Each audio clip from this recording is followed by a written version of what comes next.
Hey, everybody. Welcome to Takeoff with John Clark. And we've got a very special guest, an all-time great Eagle, an Eagles Hall of Famer, former Pro Bowler, and he used to wear the Kelly green. Seth Joyner, good to see you. John, what's happening, my friend? Oh, I mean, the Eagles are 2-0, Seth, but in Philly, sometimes a 2-0 team does not seem like a 2-0 team. Do you get the vibe they're a real 2-0 team, or they still have a lot of work to do? Hey, listen, they beat the teams that they played. They forced the turnovers. You know, the teams that they played, the New England Patriots and the Minnesota Vikings didn't turn around and just hand them the ball. They actually forced those turnovers. And, you know, the offense made plays where it needed to. The defense is just, you know, very opportunistic, even with the young guys on the back end. You know, there are no gifts in the National Football League. It's only 17 of these every single year. And everyone you get somehow, some way, you earn it. So obviously the big concern right now, you've already got the injury with Nakobe Dean. Reed Blankenship hopefully will be back, but Avonte Maddox is probably going to miss most of the season, if not all of the season. Who would you put in there at that slot corner spot? Gosh, you know, I was just talking about this morning. I really don't know. You've got all these young guys, Ricks, Goodrich, Ringo. You got all of these young guys, and for the first time, I feel like the Eagles secondary, from a youth standpoint, is probably in the best shape that it's been in a long, long time. You know, we don't have to go out and get guys and bring guys in. You know, we've got some young guys that we can kind of raise up so that, you know, when Slade walks away and Bradbury walks away, we got some young guys that we can just, you know, put in there. But to be honest with you, I really don't know. I mean, we haven't seen enough of these young guys to say, okay, that's the guy or that's the guy. You know, I know that Bradbury spent some time working in the slot in training camp. I haven't heard about them working anybody else in that position. So it's likely that he could wind up there. But I'm not a big fan of, you know, a guy with his length being in that position. Um, a lot of times, you know, the long striders, the one thing they have a problem with is, you know, getting back up to speed, you know, once they get moves or double moves to change the directions. So I don't know. It's going to be interesting to see, you know, what they come up with, and or maybe they platoon the position, you know, between a couple of different guys, depending on what the personnel matchups look like. Yeah, and obviously if you had Bradbury playing in the slot, sometimes you'd maybe have Josh Jobe on the outside, Mm-hmm. even though doesn't have a ton of experience. But Right. when you watch this Sean Desai defense so far, I know a lot of people had some problems with Jonathan Gannon, but when you look at Sean Desai's defense now, what do you like about it, and what do you want to see them work on and improve on? Well, I like the fact that, you know, he's much more aggressive. Now, he's not an all-out zero blitz kind of guy. You know, Gannon would do it from time to time, but the problem with doing something from time to time is if you don't do it on a regular basis, you never really get good at it. So you throw it in there in spot duty and you wind up getting burnt by it more than it being effective. But Sean Desai is not against on first, second, or even third down bringing, you know, 5 or 6 guys. They play zone behind it, a little bit of man here and there, but they're much more aggressive. So that's to my liking, as everybody knows. I'm a firm believer in bringing pressure, not all out blitzing. There is a time for all out blitzing, but bringing pressure to speed up the clock of the quarterback, the speed of his thinking process, thereby speeding up everything that he does and speeding him up into mistakes and speeding him up into, you know, turnovers. But the thing I like to see them do better is be able to disguise what they're doing. You can, when you watch them, you can tell when they're coming. The linebackers tip it, they give it away. The safeties, I think there was one blitz in week 1 where Reed Blankenship was lined up at such a depth that he couldn't even get there, especially playing against a guy like Mac Jones who doesn't want to hold on to the ball. He's trying to hurry up and get it out of his hand.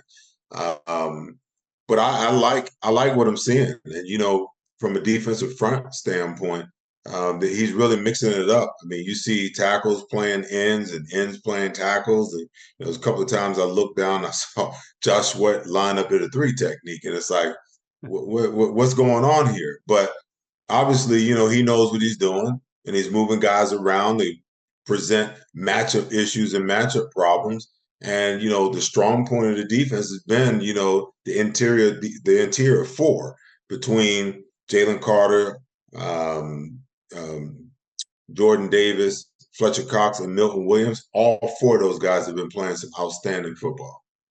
Yeah, and it kind of takes me back to your era when you were rocking those Kelly Greens and you had that defense. Maybe I didn't notice it, but is it a lot more rotational now? I mean, how many times would you have two lines on a team back in your day? Is this kind of something that evolved over time, rotating these guys? I think you have to, the way that they practice them now, they're just not in shape to play a whole game.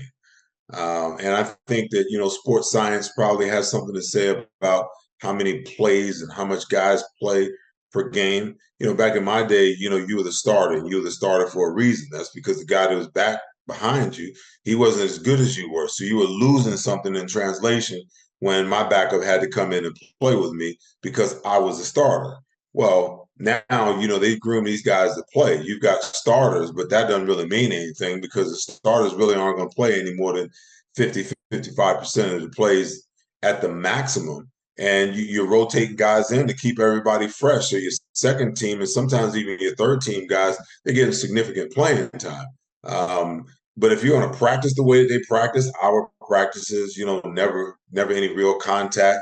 Only 12 padded practices throughout, the 17 game schedule. If that's the way that you're going to practice, then you have to have rotational players at certain positions. And the defensive tackle, I mean, you got 300 pounds laying on you 2, 3, 4 consecutive plays in a game and during a double team, you're going to get winded.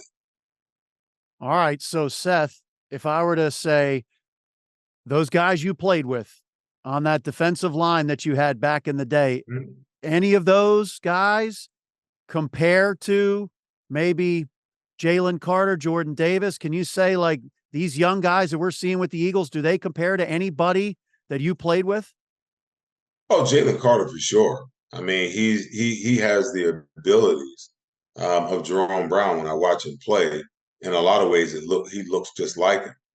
If you look at most defensive tackles of today, they're either run stoppers or they're pass rushers. If they're pass rushers, they're third down, second and long type, sub package guys.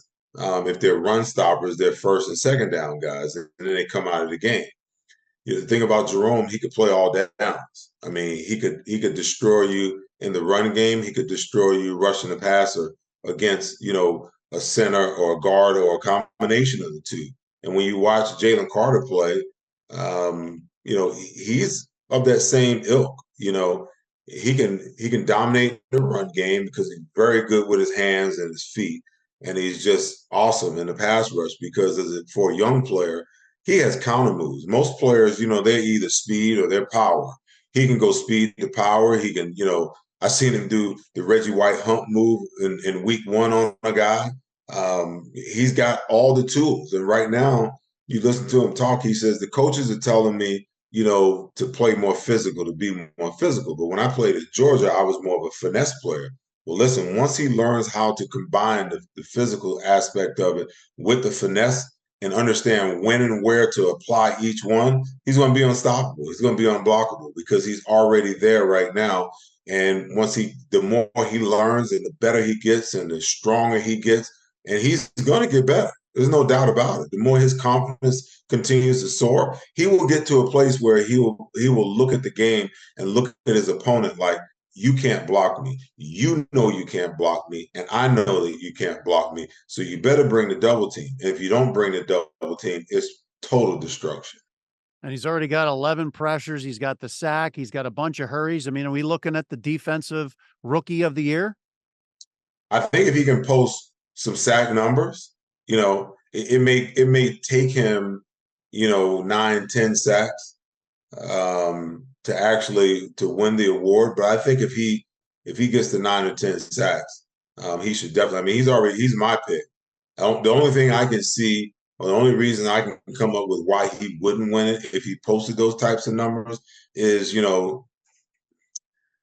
the perception of players in the NFL and how the NFL sees players that represents, the highest level of what they represent.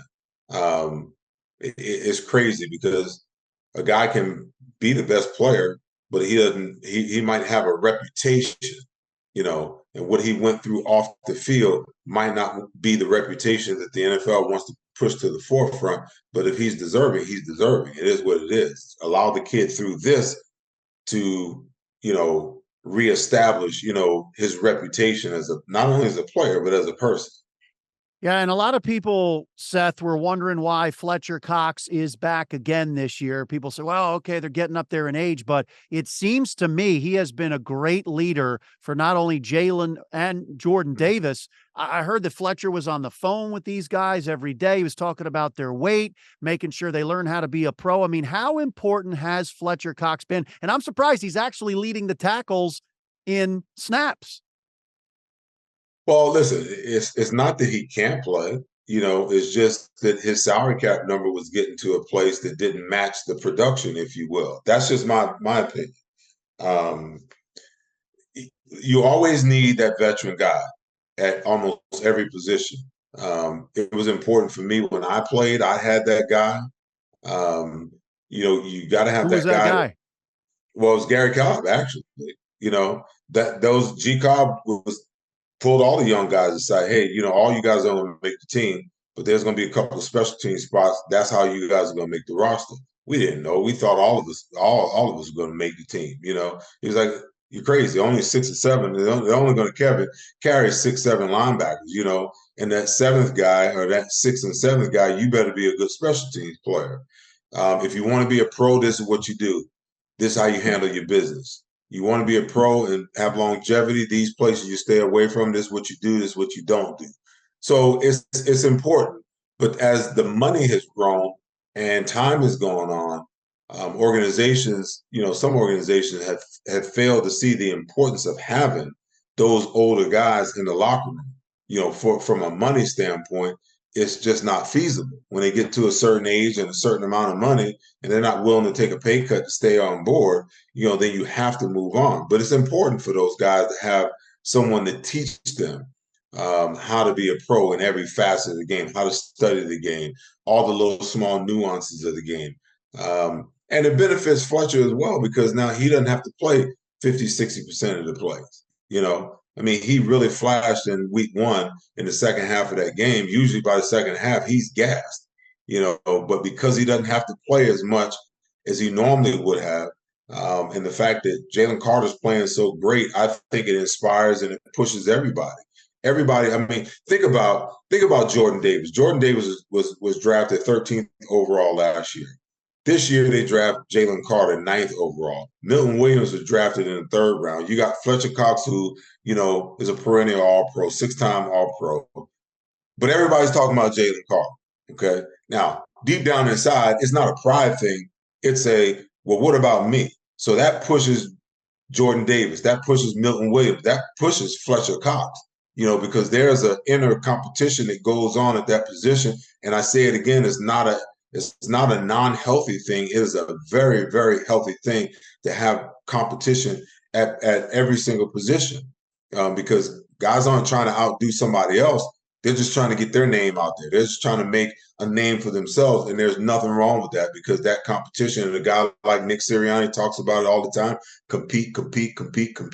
Well, they got some hell of a competition at the defensive tackle position, and they're getting some hell of a production out of it, in my opinion, because of that competition.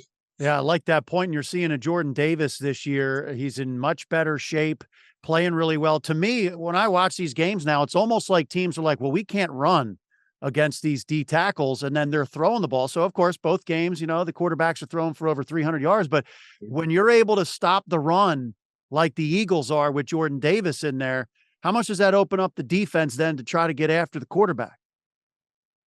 Well, it works to their benefit anyway. We were told, hey, if you want to rush the passer, you want to get into the blitz game, then you got to earn the right to do that. You earn the right to do that by stopping the run, by making the team one-dimensional, thereby allowing them only to pass the ball. But, and the Eagles needed to get that accomplished. They needed to change that because last year, believe it or not, as good as they were against the pass, they were ranked 17th or 18th, I think, against the run. They gave up 121 yards per game, well over 5 yards per carry last year as a defense. But that's like after Jordan Davis got hurt, right? Because he was really shutting down the run early. Yes. But still, the issue is they could not run in a 4-man front. So Jordan played more than he probably would have or needed to because they had to live in a 5-man front so much to get the run under control. But you go back to the Super Bowl, that's the thing in the second half that really killed them defensively. The Kansas City Chiefs came out and made a concerted effort to run the football. And once they got the run game established, it opened up everything in the playbook. And that's when Patrick Mahomes really started to get going. I mean, he scored 4 straight possessions in the second half. The first half, they just completely shut him down. They couldn't get anything going. So if I were to ask you concerns for the Eagles, obviously a lot of people are wondering why the Eagles passing game is not as good right now in these first 2 games. Is that a timing thing with really not having that preseason action? What do you think it is with the passing game right now? I think that's part of it. I think the other part is, you've got a new offensive coordinator and a new, somewhat of a new system. I mean, it's pretty much the same, but I'm sure there's some new wrinkles that Brian Johnson wants to bring to the table. So when you combine not playing football for 7 months and then all of a sudden getting thrown into the intensity of week 1, compound that by playing, arguably one of the best defensive coordinators or head coaches in the league in the history of the National Football League and Bill Belichick. Then you come around and you play against his protege the next week. Then he got another one coming up as far as Todd Bowles, another great defensive mind this week. So they're playing against these great minds who spent time in the offseason trying to figure out, okay, how do we get this high-powered second-ranked overall offense from last year under control? And they made a concerted effort to make sure that they get enough guys around the line of scrimmage to keep Jalen Hurts from running. But in doing so, they got so many guys around the line of scrimmage, they're able to morph a lot of their coverages that they run. So, like, for instance, in week 1, Bill Belichick ran a 5-man front, sometime a 4-man front, and they had like a muddle behind the offensive line. 5 guys, sometimes 6, in a straight line or just kind of wandering around with no definitive idea about what they're doing on the snap of the ball. This guy took off for a half. This guy came down and blitzed. That guy, took the tight end man to man. So it's hard for Jalen to kind of figure out what kind of coverage they're in. So it's going to take time. I always say, the first 4 games of the season is you're gathering data is what you're doing. Because once I got 4 game films on you, I can tell you who you are and what you are. If I got 4 games to break down, I know what your offensive and your defensive philosophy is because you can't lie after 4 games on film. Well, the fact is, you got only 2 games in. So we don't know what the heck, Todd Bowles is going to do come Monday night. We don't know. We didn't know what Brian Flores was going to do. We knew it might look similar to what Brian Belichick would do, but he's got his own philosophy. So it's a combination of things. It really is. And, the remedy, the adjustment to the adjustment was in the second half, you run the football. Because if you can run the football, that means you can control the line of scrimmage and time possession. If you can do those things, then you're going to be in a position for your playbook to open up down the road. The 63-yarder to Avonte Smith was a matter of them outsmarting themselves because that safety that was on that side, bad eyes got caught looking in the backfield. The corner thinks he's got inside help. So Avonte takes off, and at first he's just jogging. And once he sees the safety ain't going nowhere, he just takes off and runs away from the guy wide open. So you got to take what the defense is giving you. That's the short passing game for Jalen, and then run the football, establish the line of scrimmage. I don't know if you saw Lane Johnson, but when they were just running the ball down Minnesota's throat, he's doing his finger like that. And he's looking at the sideline like, just keep running it, keep running it, keep running it, So, I mean, and those guys, they enjoy doing that. They enjoy dominating that way. So, and because it's a lot easier for them to pass pro when they're running the ball like that, because you can't just pin your ears back and come. They get it, but that's not the sexy thing. The sexy thing is, and the analytical thing is, come out, you throw the ball early, you get a lead, then you run the ball late to run the clock out. That's what balances up the time of possession. Not the time of possession, but the run-pass ratio. Well, that all sounds good until it doesn't work. And then when it doesn't work, then what do you do? But for the Eagles, this is going to be their remedy. Their remedy is to run the football with their running back and their number one ranked offensive line in the National Football League. And that will open things up not only for Jalen, but for everybody else. You're exactly right. But once again, I mean, coaches don't get hired based on running the ball. Sirianni got hired for his prowess in the passing game and all that. But I think you raise a great point about the crash course, basically, for Brian Johnson coming into this year with two of the very good defensive minds coming from that Desai school. So now you have this matchup, Jalen Hurts in the offense against Todd Bowles. And we saw what Todd Bowles and his defense did to Jalen Hurts in that first playoff game for Jalen Hurts. You even had some guys on the Bucs say, Jalen can't read us. He can't read the defense. So how fascinating of a matchup is this going to be? Kind of a rematch for Jalen here. Well, let me say this first. You know, coaches don't get hired for running the ball, but they get fired for losing.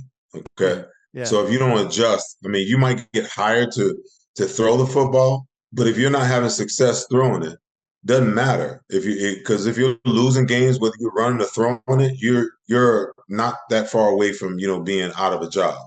So you got to, as a head coach or offensive coordinator, you got to kind of figure out what works for you.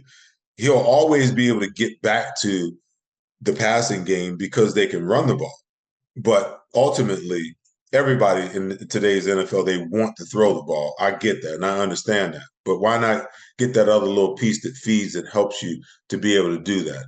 As far as Jalen and his ability to read, well, listen, he's got 2 games versus Todd Bowles, the regular season game and the playoff game to go back and take a look at and get an idea of how he's going to be playing. I'm not one that actually believes that he can't read. I think that, the way that they ran their offense that year, it was just a situation where he was a young player, first year as a starter. The RPO piece of, their offense was the mainstay of their offense, and when you're running the RPO, it really is a one-read system. It's not like, you got time to ride, pull it, and then go through a progression. It's ride, pull it, you hit the slant, ride, pull it, throw the out route. That's all you have as far as that's concerned. So to those players, it may look like he can't read, but I don't buy it. You don't have the kind of year he had last year and not be able to read defenses. He's just got to slow it all down and be able to get a pre-snap read against a defense that when it's definitively giving you what they're in, and understand that he's got routes built into his offense to defeat all of these coverages. He's got a cover 3 beater, cover 2 beater, cover 4, cover 6 beater, a man beater, and make the correct checks and get his team in the right plays to beat those. I think the frustration has gotten to him a little bit because he wants to run the ball. He can't run it. I think that feeds into his ability to throw the ball. And on top of it, he got so many guys down by the line of scrimmage. They are either crowding the line of scrimmage against the run when he's trying to run it, which is a delayed run, and they've got guys down by the line of scrimmage and they're covering up wide receivers, on short routes. So all the short stuff, guys are on it right now because it's so close to the line of scrimmage and they're able to jam wide receivers and run with them. So I saw a little bit of frustration the last 2 games.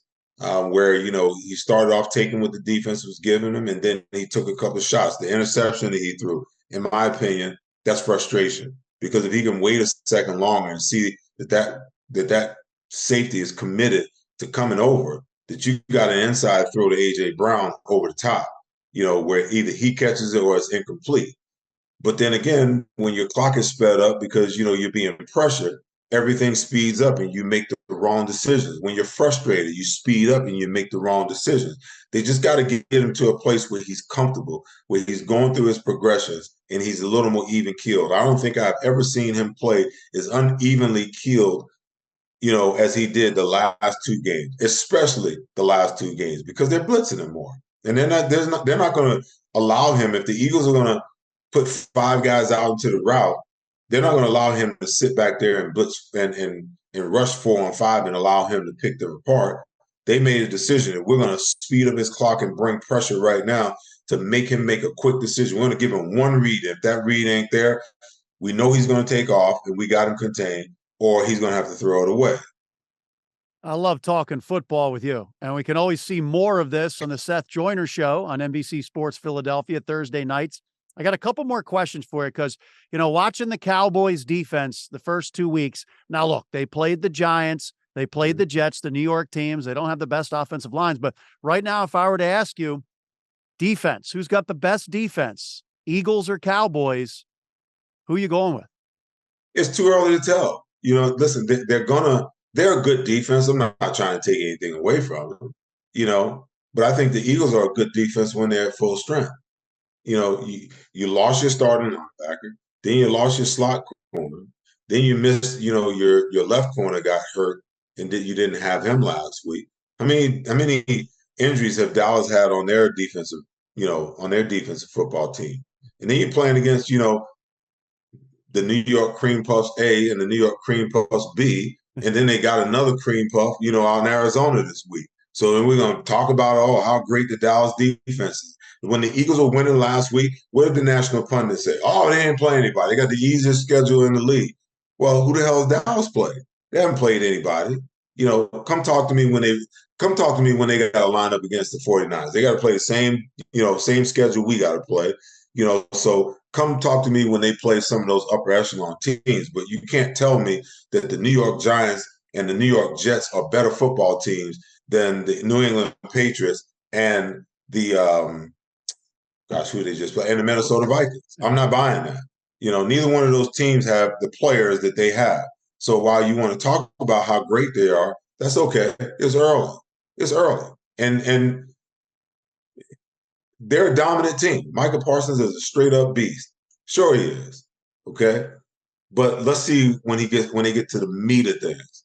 And when they get to the end of the season, as they always do, they're like slep rock. There's just a storm waiting to happen. You just know that the lightning is going to strike and the rain is going to come down. That cloud's going to hover over that organization.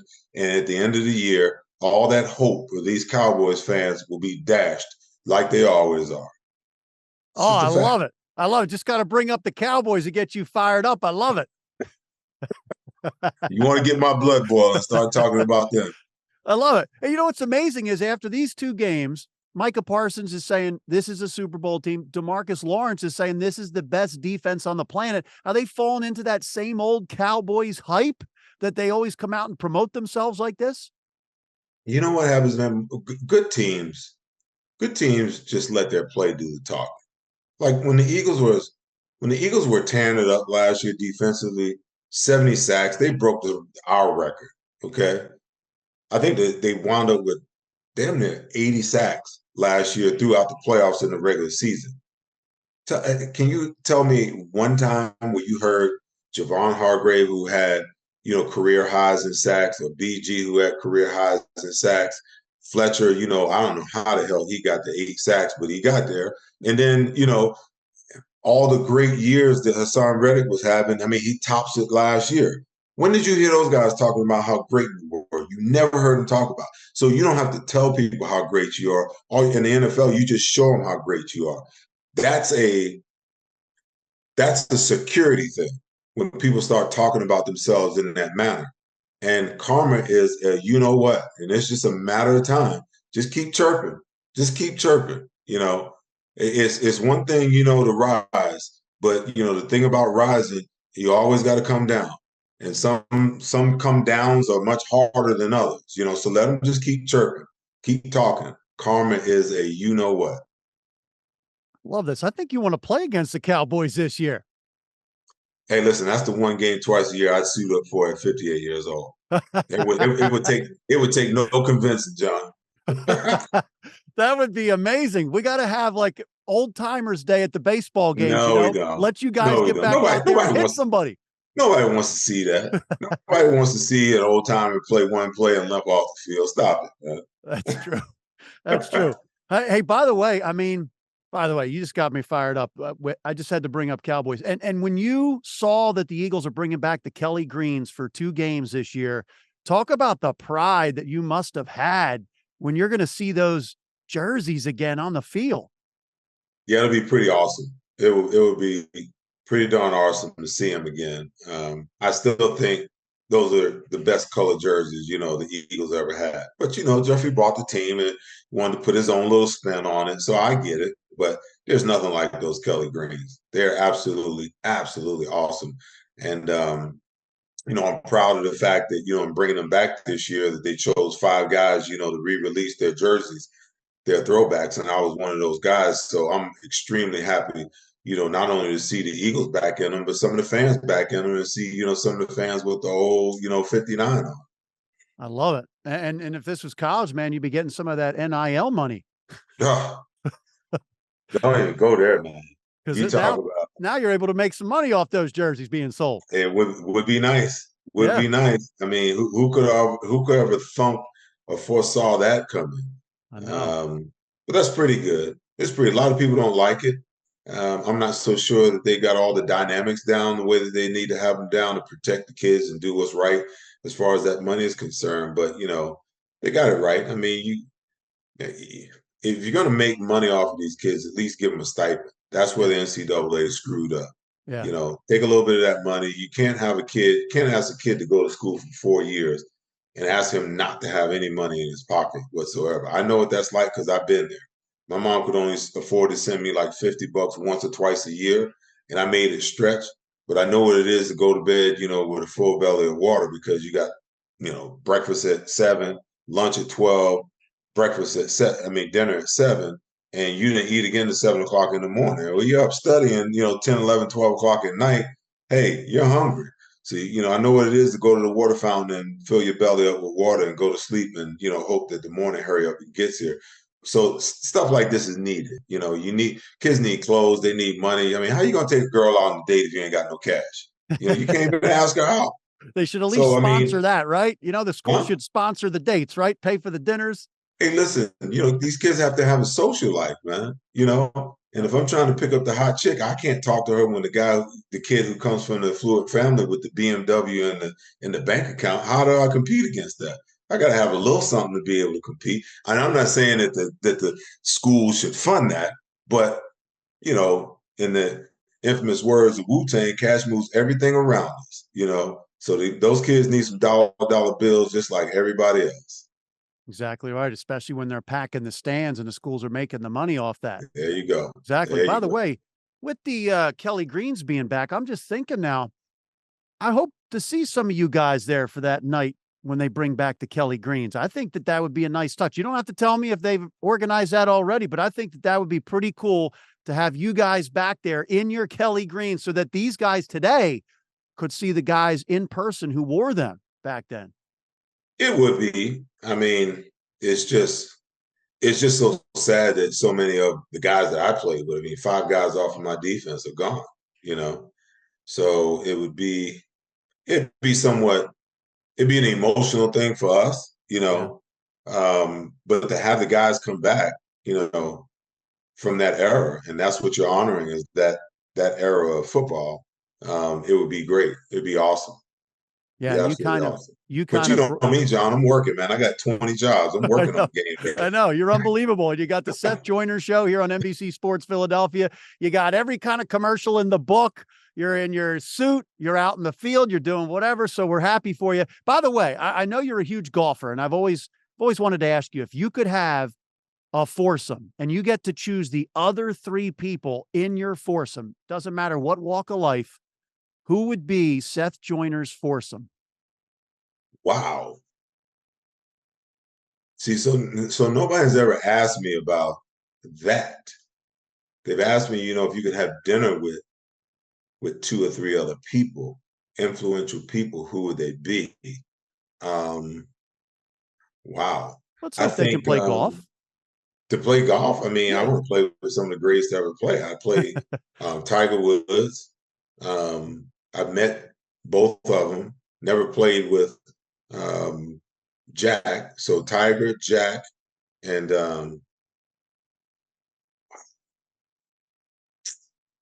I tell you, we got one of them in the area. Gary Player lives in the Philly area now. Really? So, yeah. His daughter lives here apparently. So he's been on a lot of golf courses. There's been a lot of Gary Player sightings. I don't know. I'm not so sure that, it would be interesting to watch. And a lot would have to do with, do I get Jack in his prime and Tiger in his prime, or do I get, young Tiger and old Jack? Yeah. It all depends on how I can have them. I want them both in their prime because I want to see them compete. That would be awesome. How about That would Jack? be Yeah. good. And how about Jack getting to use Tiger's great equipment? The clubs now. I mean, there's a huge difference in the clubs. Yeah, it is. It is. No, that would be awesome. Do I get to pick the venue? Absolutely. It's your foursome. Augusta, baby. Augusta. Nice. We're going to young Tiger and young Jack on the first tee at Augusta. Oh, and now you're talking. Now you're talking. Netflix would take that. Hey, I don't care if they do or not. I take it. That's awesome. That's awesome. Yeah. Would you throw Michael Jordan in there? I played with MJ before. MJ likes to talk a lot of crap. He's like the Cowboys? Yeah. And he likes to talk and he likes to bet, which is okay. It's your thing. The one thing he's a hell of a putter. If there's it's like his putting is like shooting. If there's a shot that has to be made with 10 seconds left on the clock on the 18th hole, I don't care if it's a 30 or 40 footer. Trust me, he's going to make it. He's going to make it. I've seen it too many times.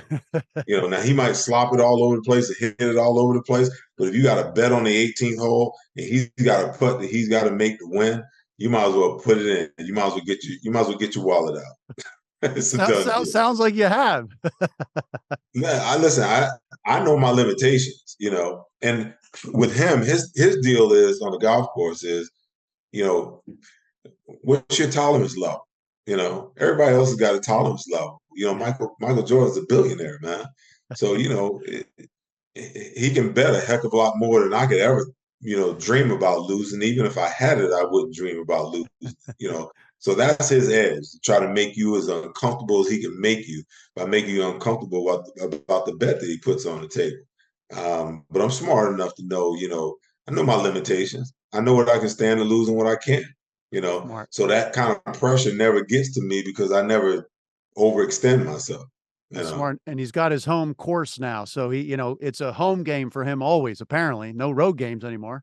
No. And he's built the golf course to fit, his game. The fairways pinch in at 280. Smart man. It's unbelievable. Unbelievable, man. That's why he's a billionaire. Hey, when you build your own golf course, you can build it the way you want to build it, suit your needs and suit your desires, and then you invite all your friends down and take their money. That's exactly right. It's a racket. Hey, by the way, I'm telling you, we got our promo now for Eagles Cowboys because you were fired up. I love it. Can't wait for that game coming up. Hey, man, that's our biggest game. There's no doubt about it. And our biggest two foes, the teams that we're going to have to get through one of these two teams, maybe both of them, the Cowboys and the 49ers. All three of us are, 2-0 at this point. Everybody wants not only the division, but they want the number one seed. You have to come through, their house. There's a whole lot at stake and a whole lot on the line. And I don't think that there's going to be many other teams in the NFC that's going to be competitive as these three teams. So as an Eagle fan, as an Eagle, media member, I'm looking at those two teams, looking at what they're doing. Seattle made it extremely difficult on the 49ers this past week. Dallas had another cream puff. And Zach Wilson was a turnover machine, in the fourth quarter. So even if they had a chance, so we'll see. We'll see. I mean, those are our big games. We got the Cowboys twice, and we got the 49ers, coming in here, all of their, belly aching and moaning from last year. Oh, we had a quarterback. I'm like, it didn't matter. Your defense, your number one ranked defense, gave up 37 points. Oh, and by the way, your quarterback he didn't fall on his elbow. We broke his damn elbow. How about that? We're going to have you back when we have Eagles, Cowboys, and Eagles, Niners, man. You're the best. Hey, man. Anytime. I'll live promo anytime you guys want. There's enough vitriol in my body for even more so for the Cowboys, but there's a little bit there even for the 49ers, because my thing is they still not over it. If you ask them the question, they will go down that road. Debo Samuel will give you all the bulletin board material that you could ever want, because they're just not over. They can't move on. There's a number of them that can't move on, and that's not healthy.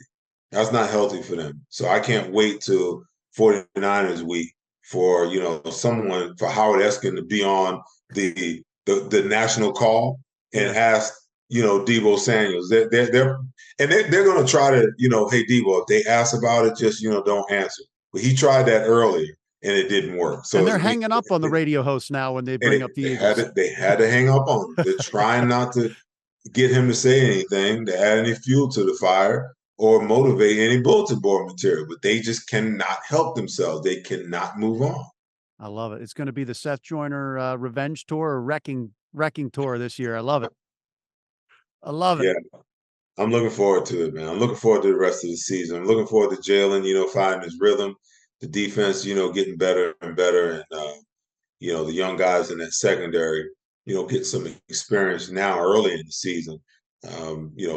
Just in case, we need them down the stretch. I mentioned it before, but we got all these young corners, man. We haven't been in this position before. And to get them some experience early in the year, to get them to learn how to communicate, it was crazy, because I was watching the game, watching the Thursday night game, and there was a point in time where Darius Slay was the only veteran on the field with all of these young guys. And, they would mess something up and they would all come over to him and you could see him trying to explain it.